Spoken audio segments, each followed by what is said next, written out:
Friends என்னடா light போட்ட மாதிரி இருக்குன்னு பார்க்குறீங்களா? பார்க்குறதுக்கு வந்து பார்த்தீங்கன்னா பிளாஸ்டிக் மாதிரி பல்ப் மாதிரி இருக்கக்கூடிய வெரைட்டி தான் பார்த்தீங்கன்னா பேக்கரி செர்ரி. ஓகேங்களா? இது வந்து தமிழில் பார்த்தீங்கன்னா கலக்கா பழம்னு சொல்லுவாங்க, கலக்கான்னு சொல்லுவாங்க. ஓகேங்களா?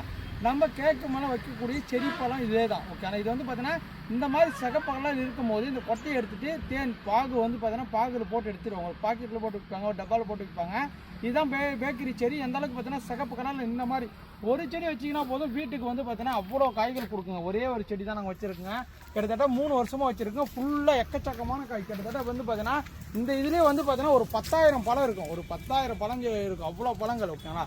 சிகப்பாக கொத்து கொத்தாக காய்க்கும். இது இப்போ ஃபைனலாக வந்து பார்த்தீங்கன்னா பிளாக் கலரில் மாறும். அந்த பிளாக் கலரில் மாறும்போது நம்ம அறுத்து சாப்பிட்டோம்னா இனிப்பு புளிப்பு கலந்து இருக்கும். உப்பு மிளகா பொடி தொட்டு கூட சாப்பிட்டுக்கலாங்க. வேறு லெவலில் இருக்கும். ஓகேங்களா? இந்த கலக்காப்பழ செடி வந்து பார்த்தீங்கன்னா ஒரு பார்டராக ஒரு வேலி ஓரமாக வச்சிங்கன்னா ரொம்ப யூஸ்ஃபுல்லாக இருக்கும். ஏன்னா பார்த்தீங்கன்னா நீங்கள் வேலி ஓரமாக வச்சிங்கன்னா எந்த இது வராது உங்களுக்கு. பார்த்தீங்கன்னா கொத்து கொத்தாக பாருங்கள், எவ்வளோ கொத்து கொத்தாக காய்க்குது பாருங்கள். அப்படியே கடிச்சு சாப்பிடலாம். இப்போ இது சாப்பிட முடியும். ஏன்னா பார்த்தீங்கன்னா இது காய் நல்லா பிளாக் கலராக மாறின பிறகு தான் நம்ம சாப்பிட முடியும். ஓகேங்களா? ஃபஸ்ட்டு பச்சை கலராக இருக்கும், அப்புறம் பார்த்தீங்கன்னா சிகப்பு கலராக மாறும், அப்புறம் பார்த்தீங்கன்னா பிளாக் கலராக மாறும். ஓகேங்களா? பேக்கரி செடின்னு சொல்லக்கூடிய கலக்காப்பழ செடி நம்மகிட்ட அவைலபிள் இருக்குது. விருப்பப்பட்டவங்க வாட்ஸ்அப்பில் தொடர்பு கொண்டு புக் பண்ணிக்காங்க. ஈஸியாக லோவான மெயின்டெனன்ஸ், நீங்கள் எந்த பராமரிப்பு இல்லை, அவ்வளோ தண்ணி விட தேவையில்ல. லோ பராமரிப்பில் இவ்வளோ பெரிய செடியாக வளர்ந்து உங்களுக்கு நிறைய காய்கறி கொடுக்கும். ஓகேங்களா? இதுவும் பார்த்தீங்கன்னா மார்க்கெட்டில் கிலோ வந்து பார்த்தீங்கன்னா 30 ரூபா, 40 ரூபா, 50 ரூபா, 100 வரைக்கும் சேல்ஸ் பண்ணுறாங்க. மேக்ஸிமம் வந்து சிட்டி சைடில் அந்த மாதிரி பழங்கள் கிடைக்காது.